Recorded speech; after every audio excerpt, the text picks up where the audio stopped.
Hi everyone, Leah here from One All Permaculture Journey, and this is the soil building and Hugelkultur workshop that we were going to do in person, but COVID-19. Before I start, I just want to say that I'm not an expert. I haven't done a permaculture design certificate, also known as a PDC. My knowledge comes from about 15 years of gardening now and hundreds of hours of geeking out on the science and researching from the people that are the experts. And this is kind of me just collating all of that data and curating that data into kind of usable content. So hopefully it's helpful to some of you. And if you've got any constructive criticism or feedback, I welcome respectful conversation if you want to discuss this. So yeah, if you'd like to chat about it in comments or contact me, I'm more than happy to engage that way. So first up, why Hugelkultur and why I prefer Hugelkultur over wicking beds. Excuse my notes. I made some notes so I wouldn't ramble too much. And tea, because tea, cheers. So I've experimented with wicking beds and pot culture for a lot of years. And what I found that with using wicking beds, you get some potting soil and you might add a little bit of aged sheep manure from Bunnings or whatever, or you get a good soil mix or something in. But after a few years of growing, particularly annuals in that, the soil tends to kind of be mined out and it's just gutless and there's nothing left of it. And all the nutrients have been used by the plant, and then you find you have to refresh the potting soil. So wicking beds are really good because they fix the water problem, but they don't have this perpetual system of refreshing the nutrients, which is something that I've figured was really useful, where you have those perennial systems that mimic nature. And I found in an op shop, which started this quest of learning about kind of perpetual soil fertility, by this book, which I'll come closer. Can you see that? Yeah, cool. Thanks, Frida.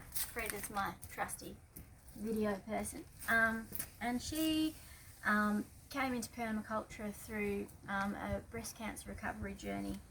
And she's in WA, and she wrote this book, I think, in the 90s.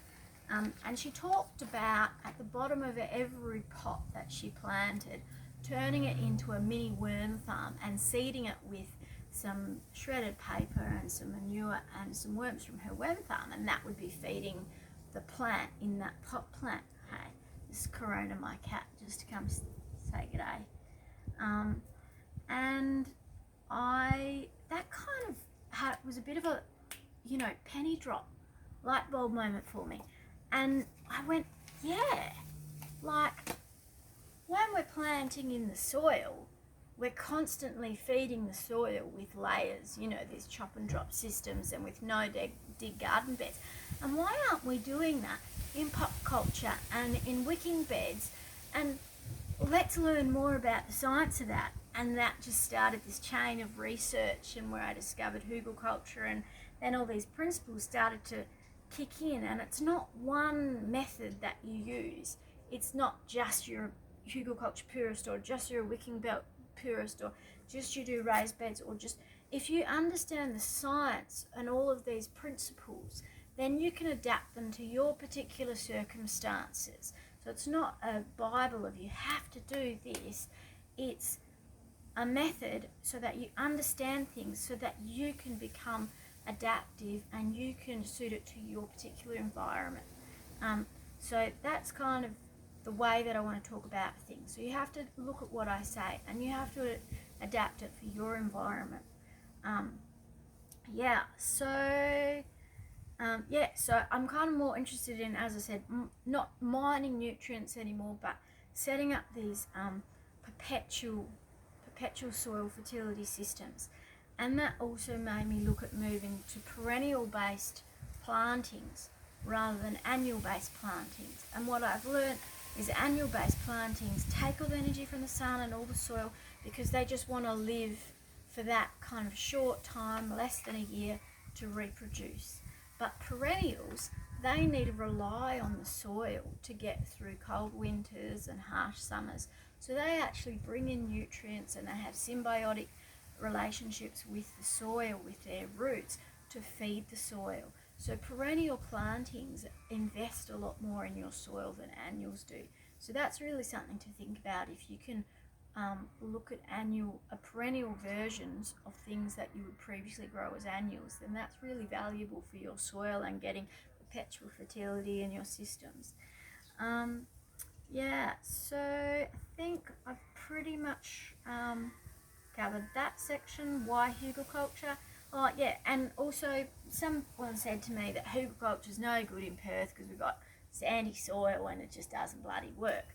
Well, I've found that it does work. I've done 3 Hugelkulturs in this small block in Perth, near just about 3 kilometres east of Fremantle as the crow flies here.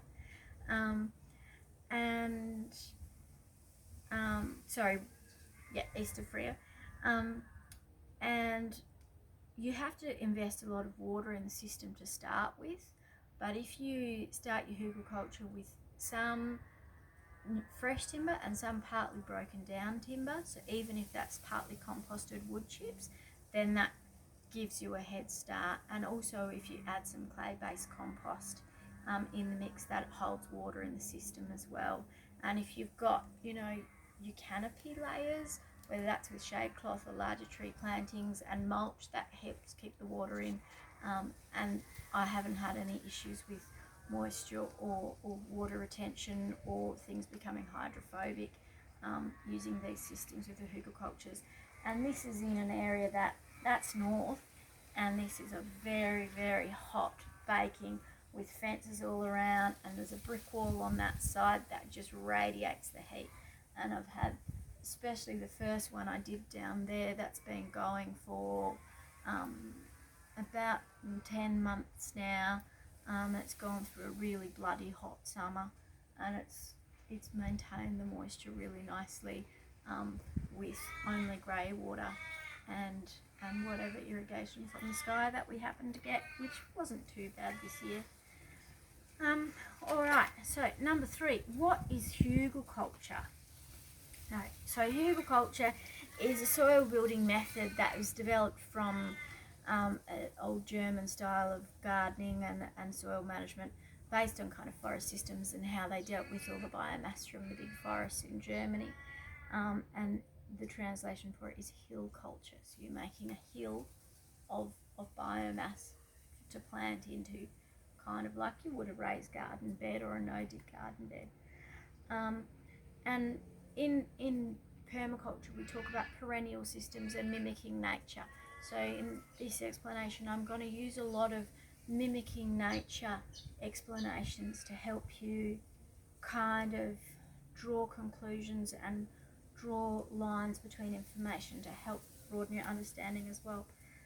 So I've found it really useful for building little mini garden beds like I did in this one. This isn't a perfect Hugelkultur example because it's so small, and it's just something I've added around this pot just to squeeze in a bit more planting space in my really tiny property. And it's also really good for swales, for managing water off slopes. It's really good for doing Hugelkultur layers inside a raised garden bed if you like growing in raised garden beds. It also, principles of this can be applied in wicking beds, doing the layers as well. So there's a lot that I'm going to refer to in the next section that draws on basics of composting. So if you don't know much about composting, there's 4 main elements in composting, or 5 really, but the 4 are carbon materials, which are things that come from trees mostly, so dry, brown ingredients. They're also known as straw, wood chips, tree branches, shredded paper, fallen leaves, fallen dry leaves, that kind of stuff. And then there's nitrogenous or green materials, so green lawn clippings, green prunings, manure, food scraps, dead animals, things like that. Yeah. And then there's oxygen, which helps keep things nice and aerobic, not anaerobic. And then there is water. And the fifth element is all of the life. So all of the insects. I'm just seeing what the crow's doing over there. We're all good. All of the insects and the worms and the microbes, or the microscopic little creatures that come and help break down the bigger nitrogenous and carbonaceous material. So if you go out into an old growth forest and you see a tree log or big branch has fallen down, and then you go back a year later and you see one that's fallen a while ago, and all the leaves would have fallen down onto this log and it would have started rotting down, and then after a couple more years it would be partially buried. Some birds or animals would have come along and dug soil and flung around it and built their homes in it, and they would have pooped in it, manure, adding nitrogen. Maybe some animals might have died in there. Really sad, but it happens in the wild. And that as their body decomposed, that add to the process. And eventually, after a few years, that log would be entirely covered over with dirt and would be composted down. And that's what the idea in the Hugelkultur is to speed up that process. So we're getting large carbonaceous material, big thick prunings. In this garden bed, it's just a little garden bed, so I just use little sticks and branches I'd prune. But you can do big logs, and even big logs, depending on the size. If you're doing a big swale along the full length of a property, you can get big logs like this or big logs like this to kind of put at the bottom of your Hugelkultur. What some people do, if they really, really have a lot of biomass they're trying to get rid of, they'll actually, before they start, they'll dig a hole down to make a trench and fill that with the logs to start with, if they really want to make a big one, if they're dealing with a lot of space. But in my property, I'm not dealing with a lot of space, and I had the capacity to go up, and I didn't have that biomass to get rid of. So I have just gone up. I haven't worried about digging down so much.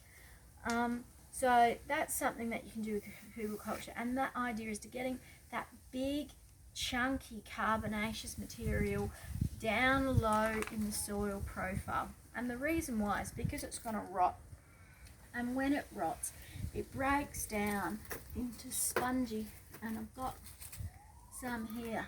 It's hard to see. I'll try and bring this bit's dried out a bit. Can you see that, Frida? Oh, I've dropped it. This is an old piece of wood chip that I composted. I don't know if you see on that end, you can see the wood grains, and it's all crumbly. And if you look at it inside, it would just be like sponge. So if you put water on that, it will just absorb it like a sponge. So that holds the water down low in the soil profile. Now, obviously, when you've got a fresh log that you've just started, that's not going to hold a lot of water. It's not going to absorb a lot of water. So if you add